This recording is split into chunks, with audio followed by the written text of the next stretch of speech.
Mapagpalang araw sa inyo, Sir Bob, at sa lahat ng mga nakikinig. Itago niyo na lang ako sa pangalang Alan. Gusto ko lang i-share itong karanasan namin ng mga kaibigan ko. Hindi ko akalaing mauuwi sa ganito yung simpleng hike na plinano namin last year. Ang akala ko nun, magiging isang normal na pag-akyat lang ito. Mabilis na adventure sa bundok bago bumalik sa normal na buhay. Pero hindi pala. Tatlo kami noon na nagpunta sa May Rizal. Ako, si Jerome at si Kaloy. Matagal na namin gustong subukan ang hiking sa bundok na to, lalo na't may iilan na rin nagpuntang mga hikers. Ang sabi sa amin, maganda raw ang tanawin sa taas. Wala masyadong tao, sariwa ang hangin at sulit ang pagod pagdating sa tuktok. Ang hindi lang namin napaghandaan ay ang mga kwento tungkol dito. Sa umpisa, parang biro lang yung mga narinig namin mula sa mga matatanda sa bayan. Kesyo may hindi na nakabalik at kung ano-ano pang pamahiin tungkol sa hindi dapat gawin sa lugar na yon. Wala naman sa aming naniwala sa mga ganon. Mga kwentong bayan lang. Mga lumang paniniwala lang para sa amin. Kaya kahit may ilang babala, tumuloy pa rin kami. Maganda ang panahon nang magsimula kaming umakyat. Mahangin pero hindi naman masyadong malamig. Medyo matarik ang daan pero sanay na rin kami sa ganitong klaseng trail. Sa mga unang oras, ayos lang naman ang lahat. Maraming puno sa paligid, presko ang hangin at ramdam na ramdam ko ang kasabikang habang papalapit kami sa tuktok. Pero habang palalim kami ng palilim sa kagubatan, nagsimulang magbago yung pakiramdam ko. Hindi ko matukoy kung ano, pero parang may kakaiba. Una, napansin kong wala nang ibang hayop sa paligid. Kani-kanina lang noon, rinig pa namin ang huni ng mga ibon at tunog ng mga kulisap. Pero ngayon, parang biglang tumahimik ang buong lugar. Ikalawa, parang ang bilis naming naligaw kahit may dala naman kaming trail map at compass. Kahit i-check namin yung GPS device at yung map na nasa phone namin, kahit tingin namin ay tama ang daan, parang paikot-ikot lang kami. Wala rin kasing signal sa area na yon, kaya hindi kami maapag-Google Maps o ano. Medyo mahilig din sa low-tech yung isa naming kaibigan, kaya nagdala talaga kami ng compass. Nakakapanibago rin na parang ang bilis magbago ng itsura ng gubat. Yung mga puno, mga bato, parang hindi na sila ganoon kanina. Noon ko lang naramdaman yung bigat sa dibdib, hindi dahil sa pagod, kundi dahil sa kakaibang presensya. Yung pakiramdam na parang may nakatanaw sa amin. Ang masama pa, kumbinsido ako na hindi lang yun guni-guni. Hindi ko alam kung kami lang ba o talagang nag-iba ang itsura ng paligid. Ilang oras pa lang kami naglalakad, pero parang lumalalim ng lumalalim ang gubat. Yung araw na kanina lang ay sumisilip sa siwang ng mga dahon, unti-unting nawawala. Hindi pa naman dapat gumagabi, pero bakit parang dumidilim na ang kalangitan? Wala pa ring tunog. Kahit yung yabag namin sa lupa, parang hinihigop ng katahimikan. Si Jerome na mahilig sa mga lumang gadgets ang nagbitbit ng kompas. Pero kahit anong ikot niya, parang wala yung silbi. Yung dapat sanang direksyon namin papunta sa tuktok ay hindi natugma sa binabasa namin sa mapa. Kahit saan namin tignan, parang mali yung dinadaanan namin. May bahagi ng gubat na parang pamilyar, pero sa parehong pagkakataon, parang hindi rin. May bato sa gilid ng daan na sigurado akong nakita ko na kanina. Hindi lang isa, kundi 3 beses pa. Sa bawat pagliko namin, bumabalik kami sa parehong lugar. Noon ko lang napansin ang malamig na dampi ng hangin sa batok ko. Masyadong malamig para sa ganitong oras ng hapon. Ramdam ko ang bigat ng bawat hakbang na parabang may buwabalot na kung anong presensya sa paligid. Sa gilid ng paningin ko, may gumagalaw. Masyadong mabilis yon sa isang tao. Nang tingnan ko ay biglang nawala. Pero nang alisin ko ang paningin ko doon, nakita ko na naman siya sa gilid ng paningin ko. Sinubukan ko nang huwag pansinin, Baka isip ko lang ang naglalaro sa akin. Pero paulit-ulit ko yung nakikita. May isang anino sa pagitan ng mga puno. Dumaan at nawala sa isang iglap. Hindi ko alam kung gaano nakatagal, pero pakiramdam ko may sumusunod sa amin. Tumingin ako sa itaas. Yung mga sanga ng puno, gumagalaw kahit wala namang hangin. Hindi rin normal yung pagkilos ng mga dahon. Parang may mabigat na bagay na gumagapang sa ibabaw ng mga sanga na hindi ko nakikita. Hanggang sa may kung anong kalusko sa di kalayuan. Mabagal na parang sa isang hayop. Parang may naatayo sa pagitan ng mga puno na hindi namin makita ng buo. Pero ramdam ko na may mata na nakatingin sa amin. Nagmamasid at nag-aabang ng bawat galaw. Mas lumamig pa yung pakiramdam ko nang biglang may malamig na parang dumampi sa batok ko. Pero ang sabi ko nga, hindi mahangin. Paglingon ko ay walang ibang gumawa nun. Hindi rin naman yon yung mga kaibigan ko. Napansin ko pa ay parang wala akong anino. Dapat may anino ako sa lupa. Ganoon din ang mga kasama ko. Naisip kong baka hindi lang kami basta naliligaw.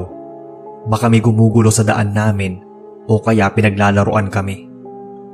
May kung anong nangyayari na hindi namin maipaliwanag. Nagmadali na kaming maglakad, umaasang makalabas ng gubat na yon. Pero kahit anong gawin namin, parang paikot-ikot lang kami.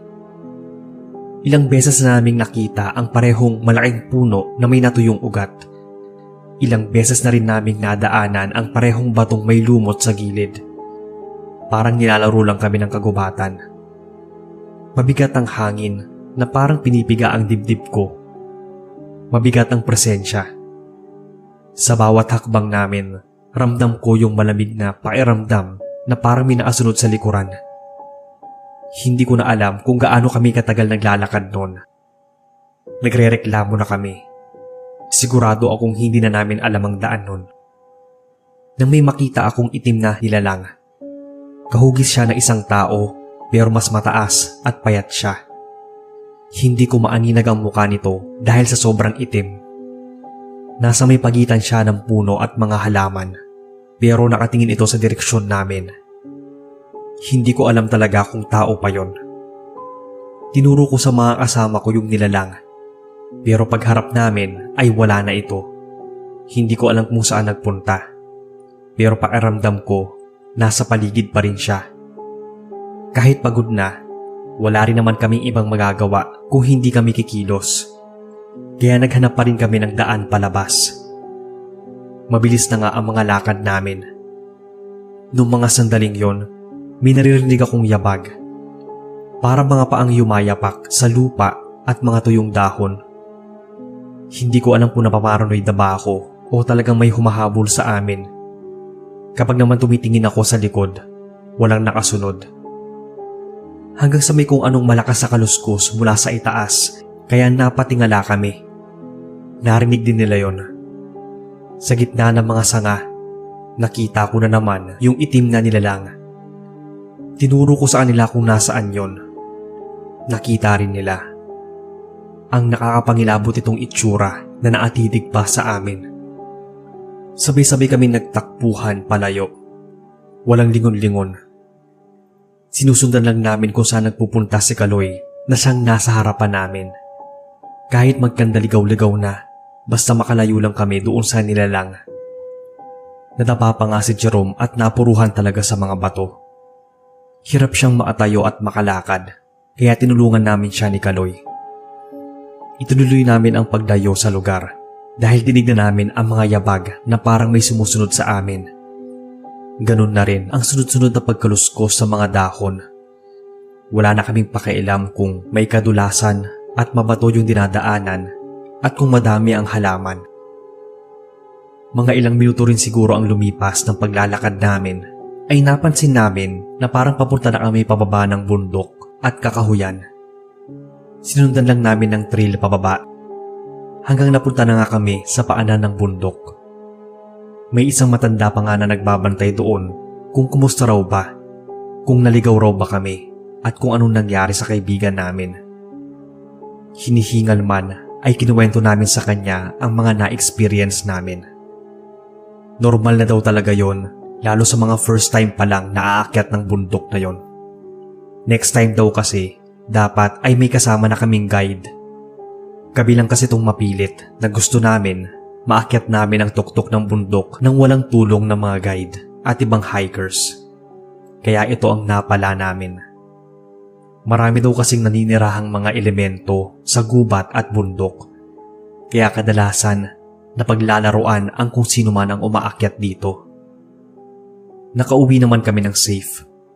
Pero yun na yung una at huli naming pagpunta sa bundok na yun sa Rizal. At nung mga sumunod naming hiking, may kasama na kaming guide. Hanggang dito na lang, Sir Bob, ang kwento ko. Sana ay mabasa ninyo.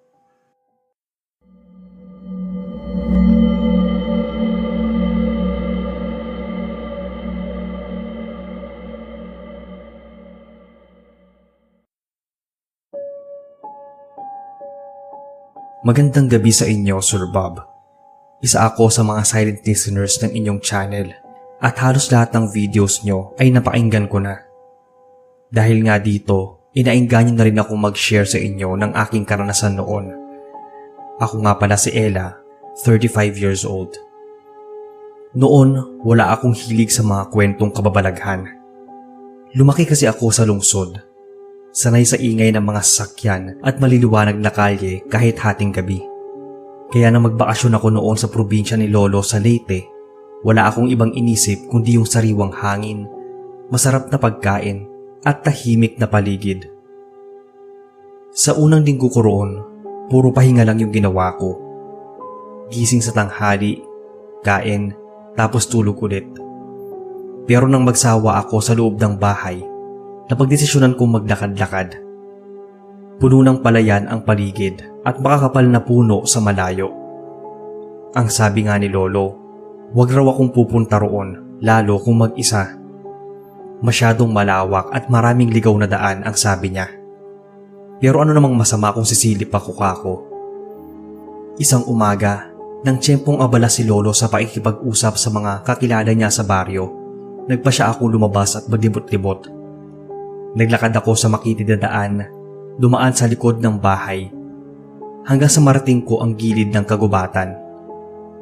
Sa malapitan, lalo akong namangha. Ang lalaki ng mga puno at ang lilim nito ay sakto sa mainit na panahon. Medyo mahangin din ang mga panahon na yon, kaya nagsisigalawan din ang mga dahon. Basta tahimik ang lugar, pero hindi nakakabagot. Sa kakalibot ko sa paligid, hindi ko na malayang napapasok na pala ako sa loob. Malambot ang lupa na medyo mamasa-masa pa. Kahoy at lumot ang maamoy mo. Walang ganun sa syudad.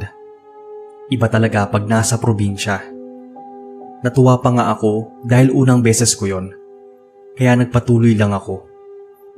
Matagal-tagal din ang nilakad ko bago ko napansin na napapalayo na pala ako.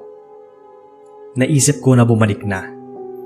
Kaso, paglingon ko, hindi ko na matandaan yung dinaanan ko. Dineretsong balik ko na lang yung paglalakad. Doon ko naramdaman na parang may mabigat na presensya. Basta hindi ko ma-explain. Tapos naliligaw pa ako. Sinubukan kong balikan talaga yung dinadaanan ko. Pero ilang minuto na ang nagdaan, hindi ko pa rin matanaw ang labasan. Parang lalo akong naligaw. Dapat ay nasa likod ko lang ang bukana ng gubat. Pero puro malaking puno at makakapal na dahon lang ang nakikita ko. Wala ni isang bakas ng daan pabalik. Pinilit kong huwag mataranta. Baka ako hindi ko lang matandaan yung eksaktong dinaanan ko. Kaya nagpatuloy lang ako. Sinisikap kong hanapin yung anumang pamilyar na palatandaan. Basta ang naalala ko, may naatumbang puno. May malaking bato. Basta kahit anong makakapagsabi na nasa tamang direksyon ako, wala talaga. Lalong bumigat ang loob ko at kinabahan na. Hanggang sa napansin kong gumalaw yung isang sanga ng puno. Hindi ko makita yung may gawa nun. Pakiramdam ko, may iba akong kasama sa gubat na yon. Naisip kong sumigaw. Pero parang hindi ko magawa. Walang tunog na lumalabas sa lalamunan ko. Napabilis yung paglalakad ko. Hindi ko na inisip kung anong direksyon yung tinatahak ko, basta makalayo lang ako. Pairamdam ko na parang may naamasid sa akin. Nakita ko na naman kasi ang paggalaw ng mga sanga. Pero kahit anong bilis ko, parang hindi nagbabago yung paligid. Paulit-ulit lang yung itsura ng mga puno. May isa akong pamahiin na nabasa nun na kapag daw naliligaw ka, ay baliktarin mo ang damit mo. Kaya yun nga ang ginawa ko. Wala nang hiya-hiya. Basta tinanggal ko yung damit ko tapos binaliktad ito, saka ko sinuot. Sinubukan ko ulit maglakad pero naliligaw pa rin ako. Sa gilid ng paningin ko, may kung anong aninong dumaan. Saglit lang yon, pero sigurado akong may gumalaw. Tapos may pagaspas pa ng mga dahon at sanga. Hindi ko naaninag ng maayos yung anyo ng kung ano man yon. Ang alam ko lang ay kasing itim ito ng anino. Nang may dumaan na naman sa gilid ko, napahinto na ako at dahan-dahang lumingon. Wala pa rin, pero ramdam ko na andun lang siya. Kinikilabutan na ako ng mga sandaling yon. Nagpatuloy ako sa paglalakad, pero mas mabagal at mas maingat na. Pinapakaramdaman ko kasi ang paligid at kung sino man yung sumusunod sa akin. Iginagala ko rin yung paningin ko. Hanggang sa minapansin ako mga bakas sa lupa. Hindi siya yapak ng paa ng tao. Parang sa kung anong hayop. At parang malapit lang ito. Nang makarinig ulit ako ng mga kalusko sa damo at mga halaman. Hindi ulit ito nagpapakita. Makalipas ang ilang saglit, sa gilid ng paningin ko, isang figura ang lumitaw sa pagitan ng mga puno. Matangkad ito, kasing itim ng uling. Hindi ko maaninag ng maayos yung forma niya dahil sobrang itim niya. Pero yung ulo niya, sobrang itim din. Pero pansin ko na kahulma ng ulo niya yung sa ulo ng kabayo. Dahan-dahan itong lumalapit papunta sa direksyon ko.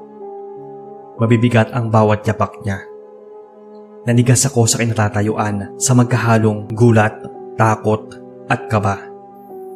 Nagkatitigan lang kaming dalawa. Hindi ako makagalaw ng mga sandaling yon. Hindi ako makaatras o makatakbo. Ang nagawa ko lang ay titigan ang nilalang na yon na unti-unting lumalapit sa akin. Sa bawat hakbang nito, bumibigat ang loob ko. Yung parang hinihigop ng presensya nito yung hangin sa paligid at ang lakas ko. Nang biglang nawala yung nilalang. Pero maya-maya, may naramdaman akong mainit na hininga sa batok ko. Sa sobrang kilabot ko ay nagawa kong sumigaw. Nang isang sigaw ang biglang gumising sa akin. Malalim, matanda at pamilyar ang boses. Si Lolo. Nakahiga ako sa may bungad ng kagubatan. Tinanong ako ni Lolo kung kumusta raw ako. Bago ako makasagot, napansin ko na mas malinaw yung nilalang na nakasilip sa akin sa loob ng kagubatan. Mahaba ang katawan niya.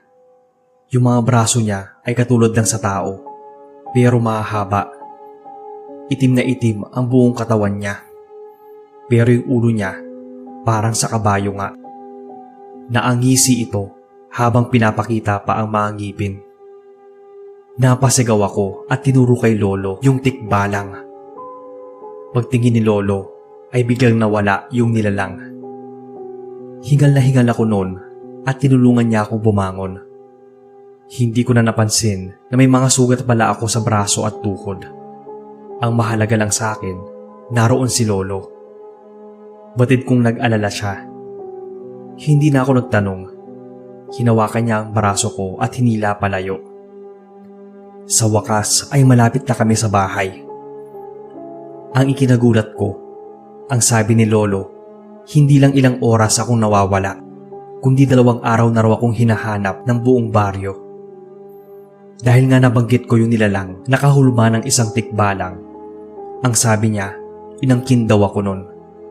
At kung hindi raw ako nakita at nasundan ni Lolo, baka hindi na ako nakabalik pa. Pinagpahinga niya muna ako saglit at pinakain sa bahay. Matapos yon, ay nagpunta kami sa isang kubo sa may dulo ng baryo. Doon ay sinalubong kami ng ilang matatandang babae na may bitbit na palaspas at mga botelyang may langis pa. Yung parabang inaasahan nila kami. Pinaupo nila ako sa isang banig. Bago pa man ako makapagsalita, pinahid na nila ang malamig na langis sa noo at mga balikat ko. Napapikit ako, hindi lang dahil sa pagod, kundi dahil sa biglaang init na dumaloy sa katawan ko na parang tinutunaw ang lamig na iniwan ng tikbalang na yon. Si Lolo naman, tahimik lang na nakatingin sa akin. Ramdam ko na nagalit siya sa akin at gusto niya akong pagsabihan kung bakit hindi ako nakinig sa kanya. Pero sa halip, hinawakan niya yung kamay ko at siniguradong andoon lang siya para sa akin. Makalipas ang ilang sandali, lumapit ang matandang babae sa grupo at marahang hinaplos ang ulo ko. Wala na siya sa'yo, Anya. Medyo nabunutan ako ng tinik, pero meron pa rin sa loob ko na nagsasabing kahit anong paliwanag nila o kahit anong dasal ang ibigay nila sa akin, may isang bagay na hindi mawala-wala.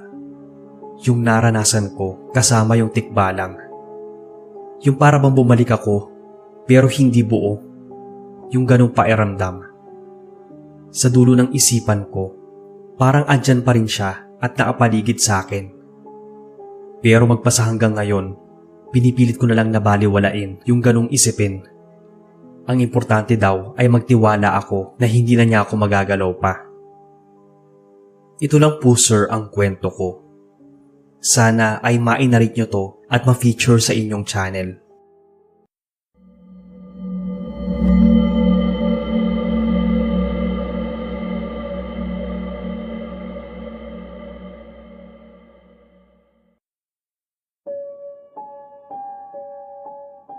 Magandang araw sa inyo, Sir Bob. Isa po ako sa mga listeners ng channel nyo at ginagawa ko po itong pampalipas oras at libangan. Kaya naman naisipan ko rin i-share itong nakakatakot kong karanasan. Isa rin po pala ako sa minsan nagko-comment sa mga videos nyo. Sana po ay huwag nyo na lang banggitin yung username ko. Mula pagkabata, laging may babala si Lola. Huwag kang pupunta sa gubat ng mag-isa. Sabi pa niya, pag may tumawag sa akin, huwag daw akong lilingon. Ang kaso, may katigasan yung ulo ko nun, kaya hindi ko siya pinaniwalaan. Lumaki ako sa Maynila, sa lugar kung saan ang tanging dapat katakutan ay mga taong may masasamang balak, mga sasakyan at kung ano pa. Para sa akin, ang mga kwento tungkol sa mga laman lupa, engkanto o ano ay katang-isip lang. Mga alamat na nilikha ng mga matatanda para takutin ang mga bata.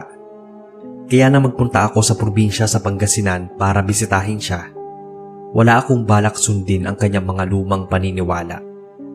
Ang totoo, matagal ko nang gustong makita yung ilog na madalas ikwento sa akin ni Mama. Malinaw daw ang tubig at napapalibutan ng malaking bato. May mga matatayog ding puno na parang may sariling buhay. Isa itong lugar na hindi pa raw nasisira ng modernong mundo.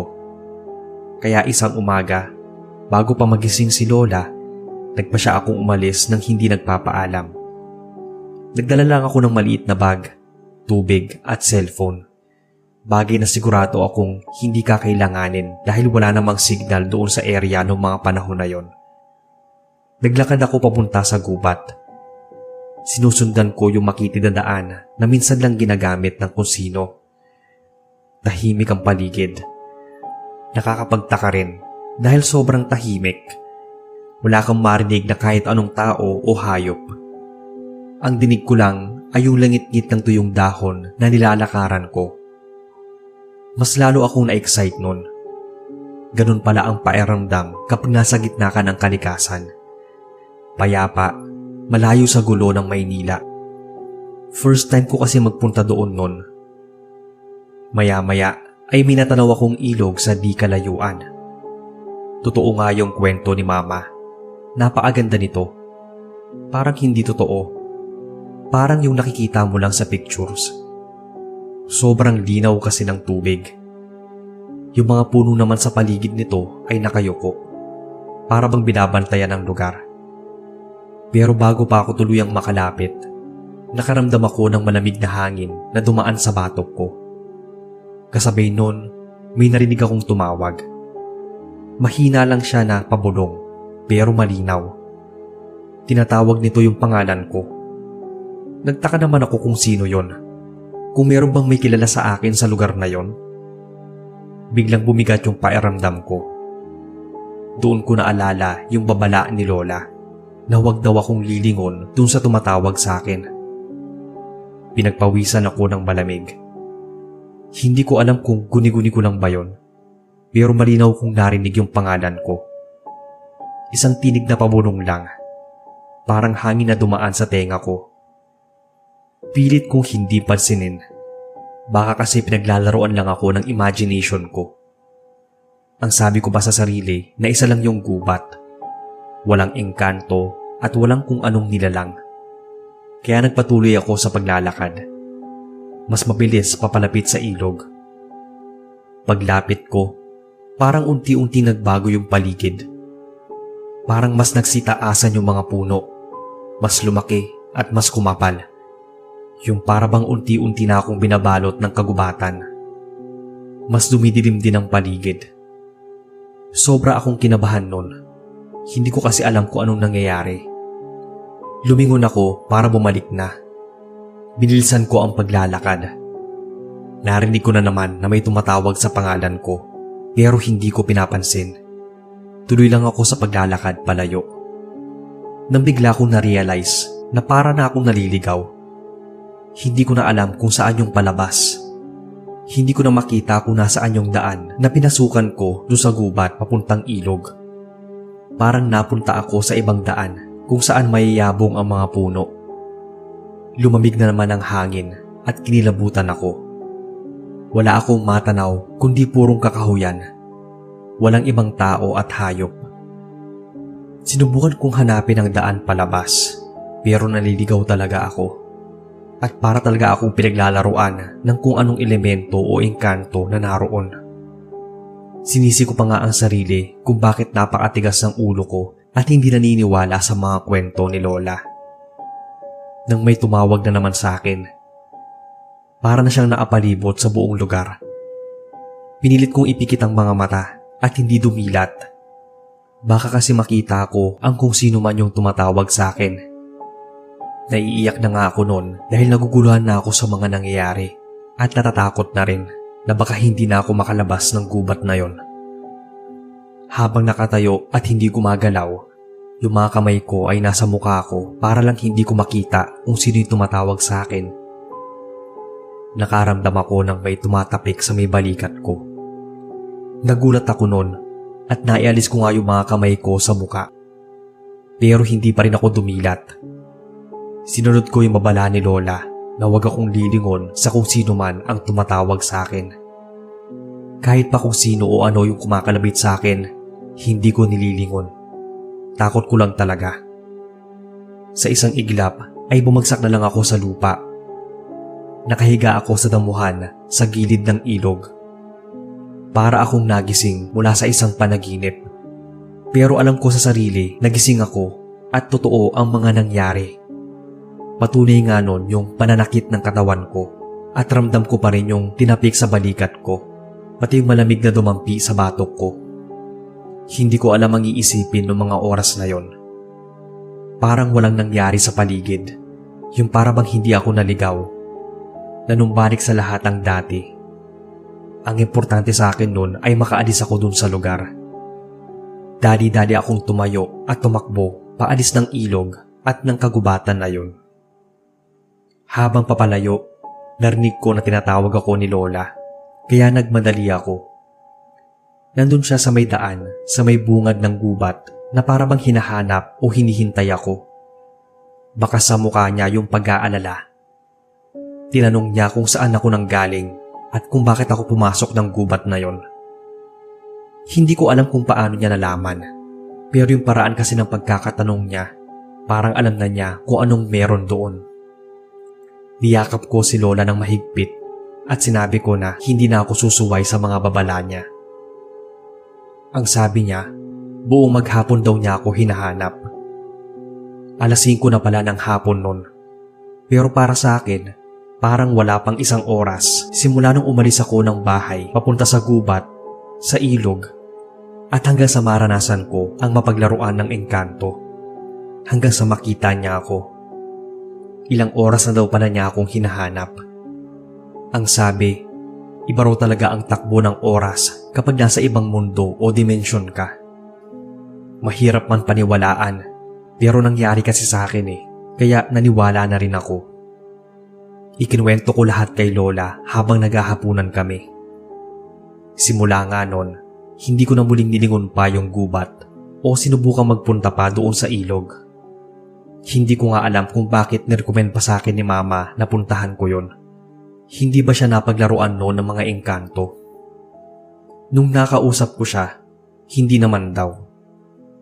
Siguro, depende sa sitwasyon o kung dayo ka.